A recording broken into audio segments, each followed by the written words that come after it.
Welcome back to Living Through the Shift podcast. I'm your host, Tiffany J. Harris. And before we get started, I wanted to give a special thanks to the Russell Hotel in Nashville, Tennessee. And I also want to give a special thank you to the producer of this podcast, Drew Davis, who is the founder of Clean Comedy Collective. So if you're looking for clean comedy shows in Nashville, you should definitely go check him out.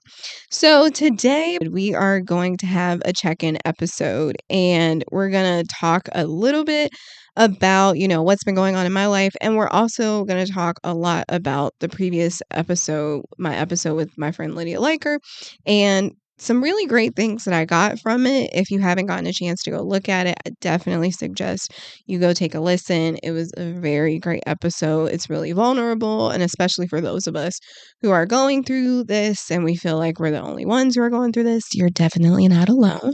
So I'm going to start off with a joke.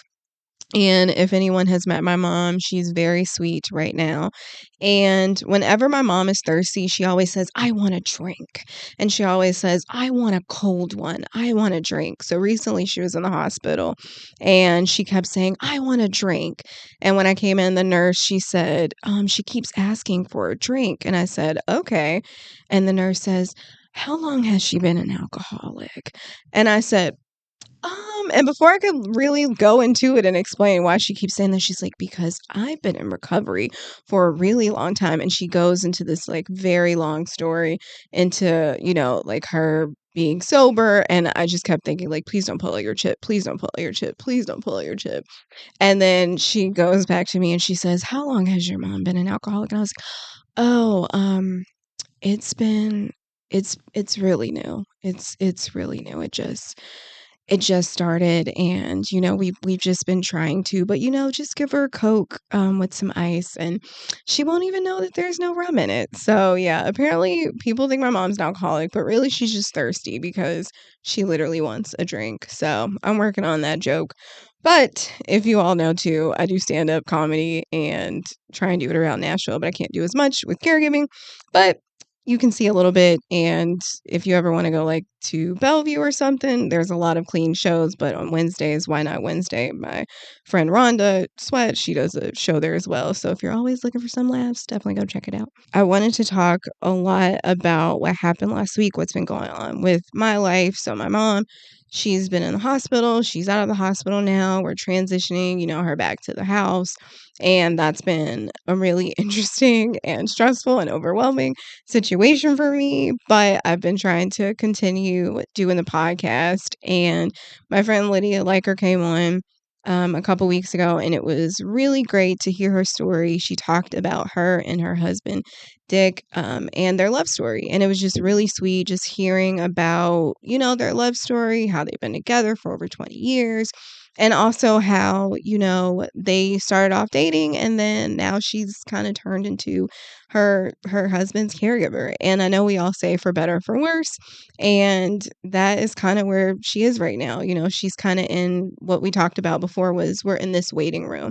And sometimes the waiting room isn't fun. It's full of like a lot of anxiety and things like that, but she has some really awesome tidbits. So I'm going to talk about some of the things that we talked about today. One of the top tips that I got is get an accountability partner. So Lydia became my accountability partner. She literally told me, I think about back in February, because I had become so overwhelmed with my mom's care. She was going to Sunny Day about 3 days a week, and then the other 2 days she was just at the house, and I just didn't know what to do with her. And I felt like she needs some type of structure.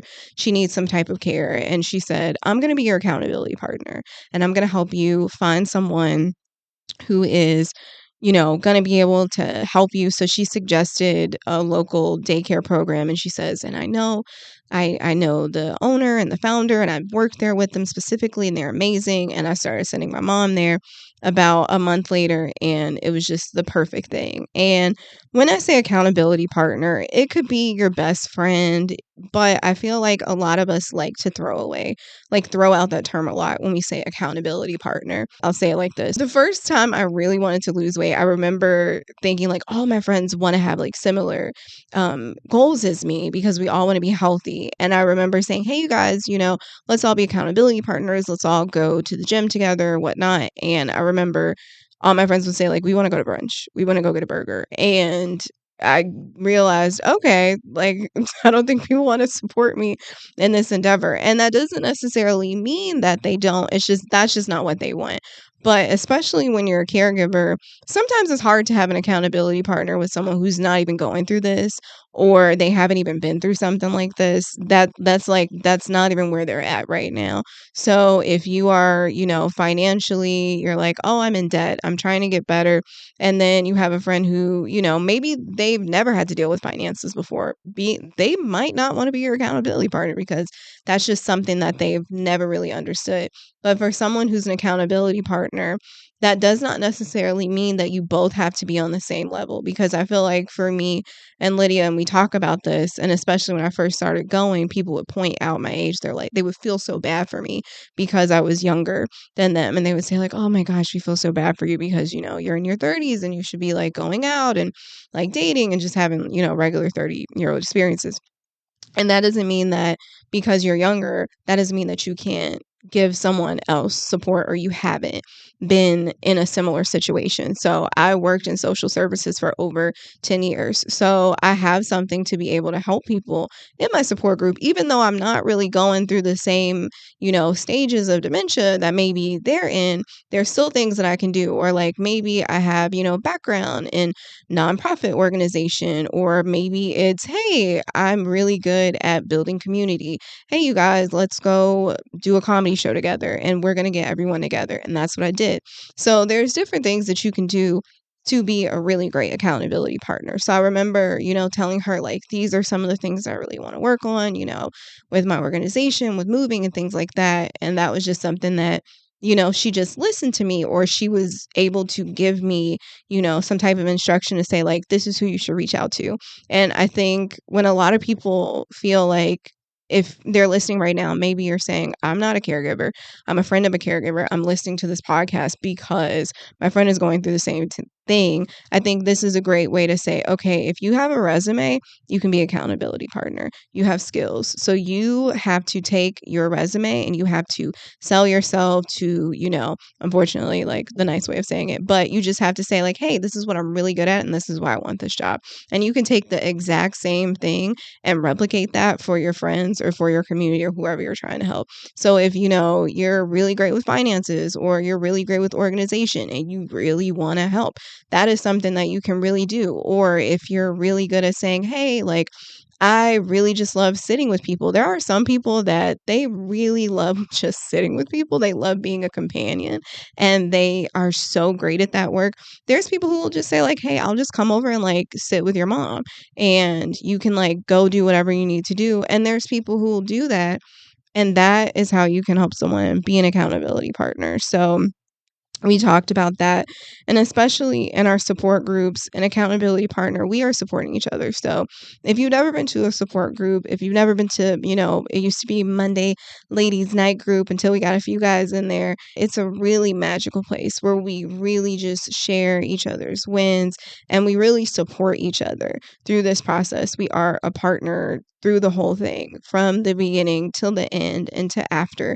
And as you further listen to this podcast, you'll see people who have gone through the process of taking care of their loved ones and what's that like when it's over, unfortunately, and the beauty and that there's hope, after heartbreak. That's definitely something that I really got from the podcast, was that we are really here with each other. And I remember this particular point where she said, "I'm afraid that no one's going to be with me after this." And the thing about our support group is that we have a lot of people who, they've lost their loved one and they still come back because it is such a supportive network and people have seen you from the beginning. When I first came, I was lost.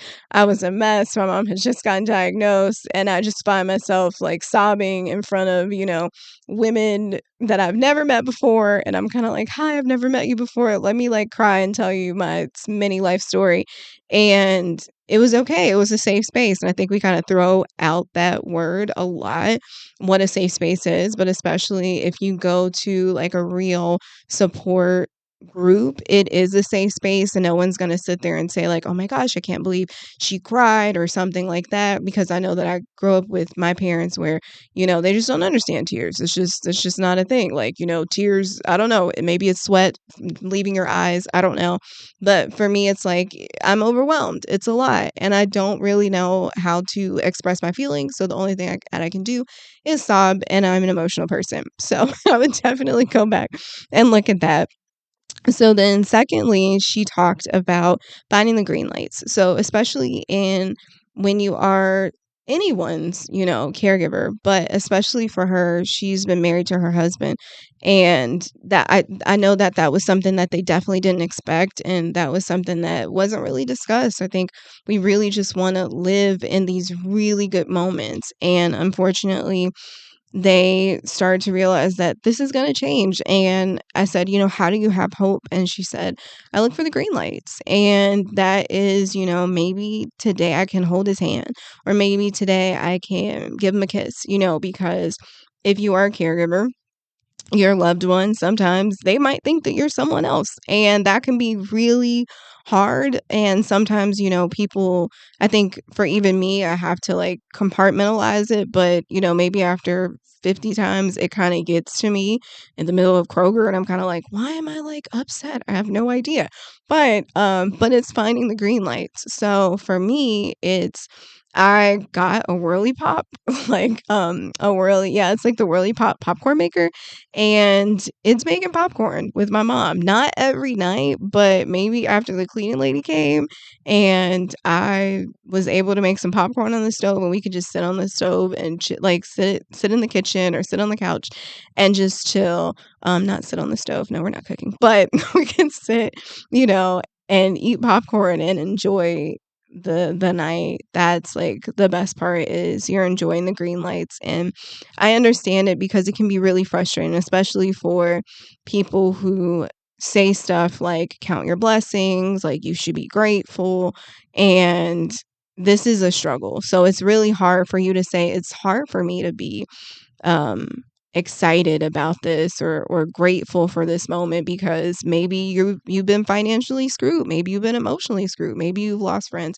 maybe it, like, whoever you thought you were, it's a completely different person. That is hard to tackle.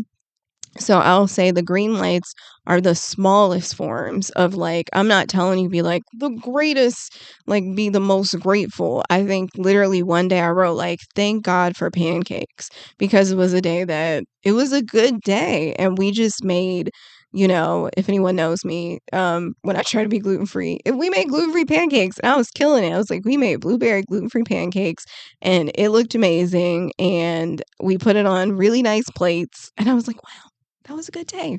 And that was a good day. Even if it's like the smallest thing, even if it was just a good moment, it was a good moment. And I know I do a lot of Sex and the City references, but I remember this one part, and I think it had to be like the first movie. And they asked Charlotte, was she happy in her marriage? And she said, every day. And they said, every day? And she said, not all day, every day, but every day. And I feel like if we can try and find a green light, not all day, every day, but just every day, one green light, not like something ridiculously like we're grateful for, oh, I'm grateful for like my car that is on its last leg. No, no, no. I mean, I'm grateful for cheese. I'm really happy that like I went into, to get a sandwich and the register was down. They were like, here, you can have the sandwich and a cookie.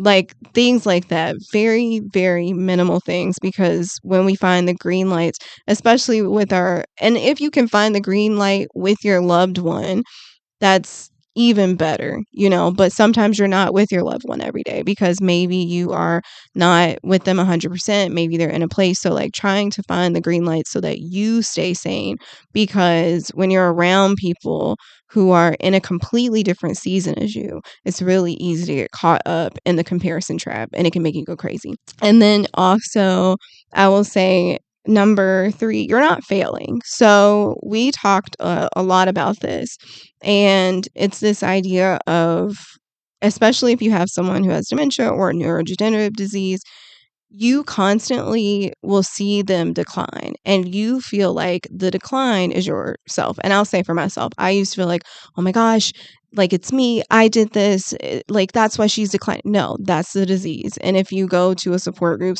particularly a dementia support group, you will start to see people say things like, it's not you, it's the disease. You're doing a great job, you are not failing, it worked. And this is Cheryl, like Cheryl Blanchard will say this, and she'll say, you you didn't fail, it worked for a really long time, and now we have to find something else. But that doesn't mean that you are failing, it just means it didn't work right now, it's not working right now. And that doesn't mean it might not work later. And you'll get to meet Cheryl, she's the regional director for Middle Tennessee, for Alzheimer's Tennessee. But we do talk a lot about that, is that, just this idea of it's not working, why isn't this working? And especially for me, I find myself constantly like comparing myself, to others, being like, oh my gosh, like I'm failing. Why is she not doing this? She's doing all this stuff, and why can't you be like this? And that's just, unfortunately, this is just the season that I am. I did not choose the season. I still have not understood why God has chosen this for me. But anyways, you're not failing, and you're not a failure. You're doing a really great job keeping someone alive. It is really hard to, one, show up and make this decision to be a caregiver or a care partner, or, someone who's like, I want to be a part of your tribe. It's really a big decision. So the fact that you showed up, when they say like showing up is just the half of it, the fact that you showed up it's really hard. It's really hard. So give yourself a pat on the back, because the amount of providers who come up to me who say like, wow, you're such a great daughter. Wow, I hope that when I get older, my kids take care of me, like that. And one, to that, I'll say, thank you so much. That's very sweet. And two, when people say, oh, like, I hope, I guess, segue, I hope my kids take care of me. I think to that, I say, you might not get in this place. If you take care of yourself, you might not need help, as much. But I think that's something that I've learned through this. My mom says it a lot. She's always like, I want to go back to school. I want to go back to school. And I think to her, that's this idea of, I failed because I did not finish. I think she had like one more class or something like that, and she just didn't submit the paper, so she's basically done. But that's still in her head of like, I failed. I didn't accomplish this. And I find myself like ruminating, constantly thinking like, oh, I'm a failure. I should have done this. Oh, I'm a failure. I should have done that. And no, like, we're not. We're not failures. We showed up. We are here. And unfortunately, I'm still working on that with myself, but the only thing we can do is go forward. So you are doing an amazing job. And the fact that you showed up is like more than that, because you will find so many providers and so many doctors who will say, there's so many kids who don't show up. There's so many people who don't show up because, which is fine. Maybe they're caught up in their grief, or they're caught up in their anger or whatnot, but they don't show up. They don't want to show up for their loved one. They don't want to do this. It is a hard job. And also, it's not a paid job. So you don't get paid, especially in Tennessee generally, because a lot of us, unfortunately, make over, in this case, we make too much money and not that much. So in those cases, you're not going to get paid because you don't group for Medicaid. So Medicaid is not going to pay you.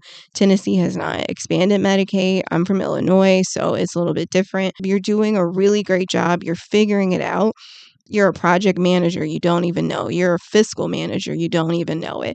You're an organizer, you don't even know it. You are, you're a great communicator. You're an executive assistant. You're doing all these jobs and you're not even getting paid for it. And no one's telling you you're doing amazing. And you feel like you're failing because they just happen to have like a bad day or something like that. That does not happen to be your fault. That's like not their fault or that's no one's fault. That's just a disease. And then 4, building your team. So in support group, we talked about this. Lydia talked a lot about this, is that we are building our team. So in this season, yeah, you're definitely going to need your like, I want to have fun friends. And you're definitely going to need people who want to have these existential crises conversations, unfortunately, because you're probably going to be thinking to yourself, oh, like I have more depth to myself. And I really wish I didn't think about those things, because I feel like the things that I don't want to go to the club. It's hot. It is hot, and I don't even drink, and the drinks cost too much, and we could just be doing this outside, and we could be having like a real conversation. But your team is an authentic part, and it doesn't necessarily, and your team also doesn't encompass just your friends, right? Your team is, how can you make your life easier? So if right now, I don't know what stage you're in, or if you're like, I'm not even in those phases. This is the moment that you start to say, how can I make my life easier? So my cousin, Lovely, gave me, she's like, I can't come and help you, but I can give you a cleaning lady. So she got someone to come and clean the house once a month. And then I said, oh, I just said, like a couple weeks ago, I said, I'm going to bump it up to a month, because my friend's like, why don't you have them come in more? And I was like, oh yeah, I just feel bad for that.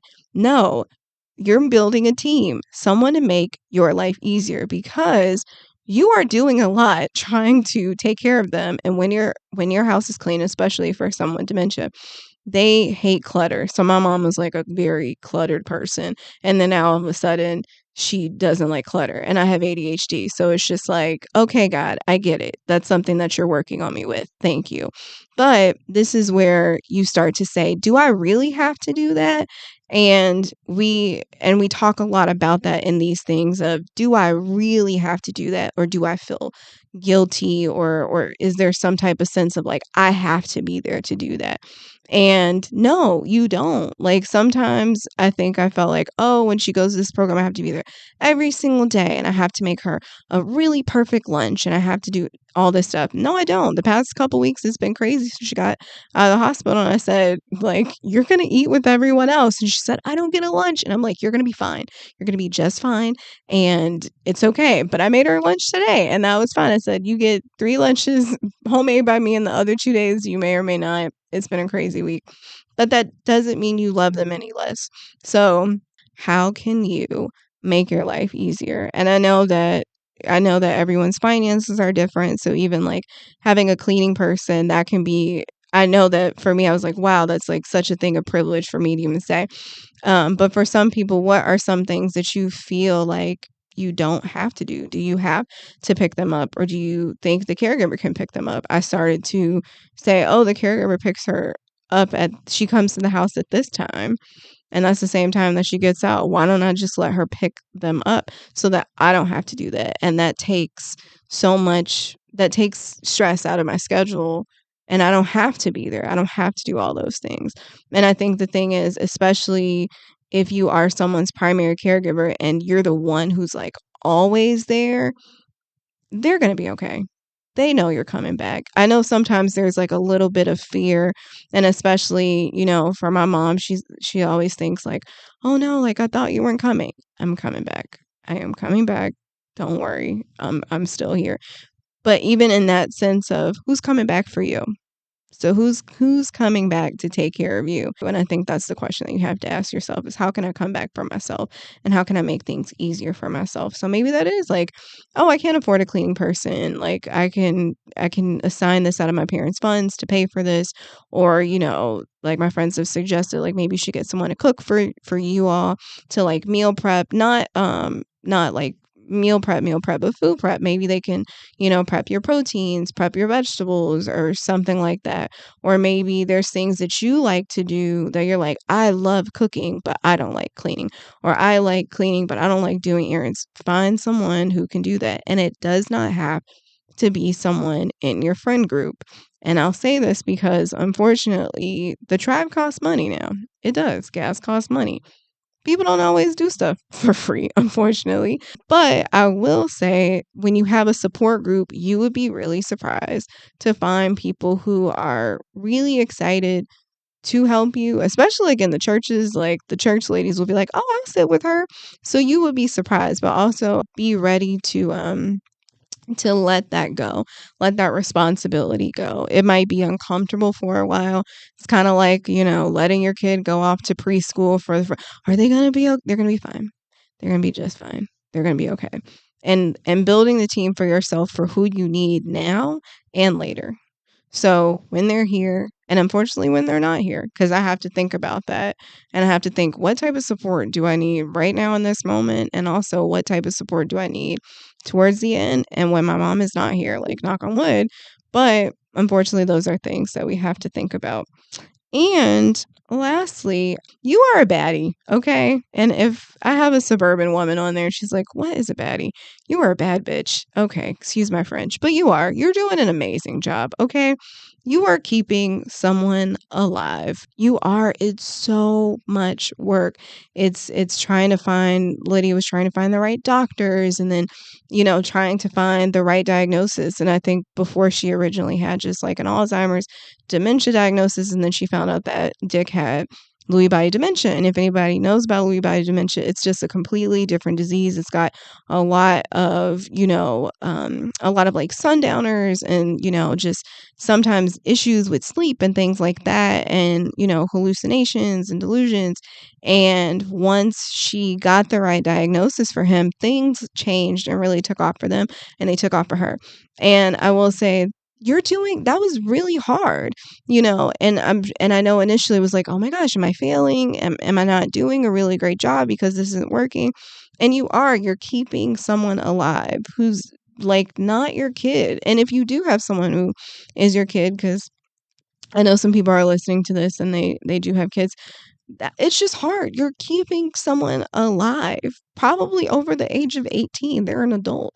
There's a lot of there aren't really as many supportive systems and structures in place, and unfortunately, I don't know why we don't have those, but I know that hopefully someone's listening to this and they're going to say, "Okay, I'm going to talk to someone," or maybe that makes someone invest more money into programs and things like that. And I noticed that there's growth and there's change and things like that. But you are doing an amazing job. And how I'll say it like this is, so especially for me, like going to work, trying to do all this stuff, and then the night before, my mom's like running away. She's in the hospital. We're doing all this stuff, and then I have to get up the next day and I have to perform. And especially in stand up, it kind of like works the same thing. You could be having like a terrible night and it doesn't matter. I need you to get up and perform because the audience is going to be able to see that. And I will say, if you're a caregiver, you are undercover, like a secret super agent. You're an undercover hero, okay? You're doing an amazing job. People don't know that you're Clark Kent, but nobody knows that you're like Superman, okay, or Superwoman. Nobody knows that you're doing an amazing job at home. And I understand, because I will say it like this. For me, if I could go back in time, I would not have mentioned her diagnosis initially. I know that I mentioned it to people, but I feel like I would have been strategic as to how I told people about it, because I feel like not everybody can listen to that. And we talked about that. Like, who do you share? Who do you tell this information to? Because there will come a time where you tell people, and over time, people's like eyes will just like glaze over and they don't understand. But you're doing a great job. The levels of measurement are not the same for, just someone who's like, that's something they're not even going through. I'll say it for like the people who maybe it was COVID or something, and people would say like, I'm having like an actually like really good COVID. And then the majority of us were like, okay, I'm drowning. You're not on the same thing. That doesn't mean that it's like a better or worse, but I need you to give yourself a little bit more grace for the fact that like you're doing a really good job, and it is really, really hard to do that. And this is where you have your toolkit, and this is really what this show is about, and it's growing. But you're building your toolkit, you're finding what works for you, you're building your team, you're building your support. Maybe you're saying, hey, I have a support group is not therapy. So definitely, if you don't have a therapist, go get a therapist. They're great. Like, they're fantastic. You can kind of talk about this stuff because they can really help normalize that this isn't normal, that this isn't common, that even if you're going through all of these things, it's not common for you to be doing it alone. And it's that old adage of, it takes a village to raise a child. It does. But what happens after that child has been raised? And then what happens after that child now is starting to go back to their childlike state, and they still need that village. And unfortunately, as a society, we have slowly dismantled those things to support people. So people don't really know how to support people. And it's not necessarily like it's not like a blame game. It's just it is what it is. So this is where you start to be in community with people. And that means, you go do one thing for you. I know a lot of people who they say, I go to therapy for myself like once a week, and that's my thing for me. Or I go get my nails done, or I go do this and I go do one thing for me. You are doing an amazing job, and it is really, really hard. And your loved one, they can see that. And I'll say, I know like maybe about a year ago or something like that, my mom would say, and even like a couple weeks ago when my mom was in the hospital, she looked at me and she said, I know you love me and you take really good care of me. Even in, where she is in her phase of dementia, she can still have a moment of lucidity to say, you're doing like a really good job and you're doing a lot. And that's hard because no one really can tell you that. So I'll just say, build your team so that you can be able to sustain yourself, because unfortunately this isn't, it's not a sprint, it's a marathon. It's the long game. And we all come into the support group and we unfortunately know where we're kind of, we know like kind of the ending. We don't know what's going to be in the middle, but we're here for you in the middle and the end. But especially like throughout your journey, this is where we are. You are living through the shift, or you can take off the F. That's fine. I get it. You're going through a lot, but it is so much. But I'm happy that you're here, and I want you to feel, not like I want you to feel obviously motivated, but not motivated like yay dementia, but just yay me, yay me. I'm really kicking butt right now. I'm doing a really good job. House is clean. My loved one's great. My job's okay. Whatever. Unfortunately, our jobs don't understand that. Corporations don't get it. They're gonna have to figure it out. The economy will probably collapse, and they'll be like, "Oh, we really gotta help like these caregivers because they're all leaving their jobs." Over time, people will start to understand. But I just want to say you are doing such a great job, and I know that you might not say it every day. I don't say it every day. I'm just telling you that because last week I was thinking to myself, gosh, I don't have it together. I'm falling apart. I'm such a mess, and sometimes I am. Like sometimes I am. But that's really the point of this, is to let you know like you're not alone. Like you're just going through a lot of stuff right now.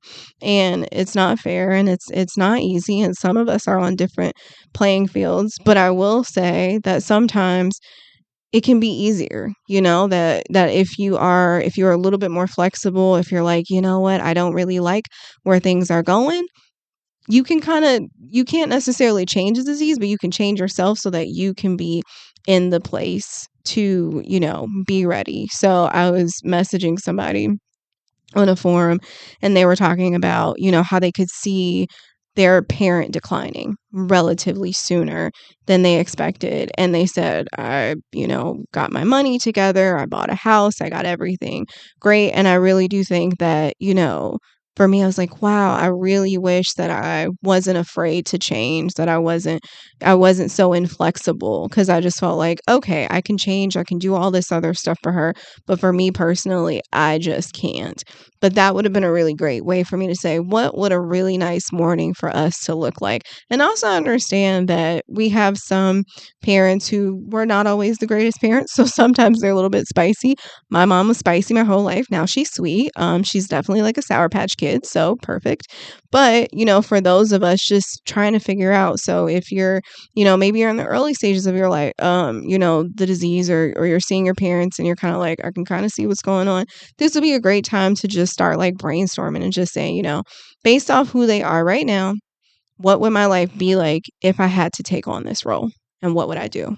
And if you are doing it right now, you're like, oh, there's so much going on, how do I make this work or whatnot? That would be a really great time to do that. But all that to say is, even considering that, you're doing a great job. if you have any wins, share your wins with us, and then we will talk about it on the next episode, and let us know what you want to hear. We have some really awesome people coming to talk about, how it's okay to choose different housing options for your parents, and we're scheduling to have, some really great therapists and social workers to come in here and talk about it. And I'm pretty sure we're going to have a deaf doula before the end of the podcast. I know that's like not super exciting, but what I will say is that this whole thing has made me think about my life and what's not working, relationships that aren't working, what's not working for me, and how we feel about ourselves. So you are living through the shift, but also this is, not necessarily a toxically positive way, but just a different way to say, yeah, things really aren't great. And maybe this is the moment that I can say, okay, maybe there's some things that I can change. And that's okay, but let's not lose ourselves in the process. And you're doing a great job. And a lot of people probably don't tell you that. And people see you. You probably see someone like walking with your loved one and they just like smile and you're like, if only you knew, and they're like, oh, and they probably like infantilize the situation and like make your parents seem like they're a child, and they're not, they're an adult, and nobody sees you. Don't worry, we see you. So definitely send us your wins. We want to know what's going on. We want to know how we can help. We're still kind of trying. I'm still trying to figure out what we're going to do with this podcast, just how to really help you. I wrote 100 episodes of who I wanted to come on, and we've started to figure that out. And yeah, I think we're getting there. So please share with us your wins. Please share with us reviews, what you think of the podcast, how we can help you. What are some things that you want to see? What are some things that are working? And yeah, I hope you have a really great week.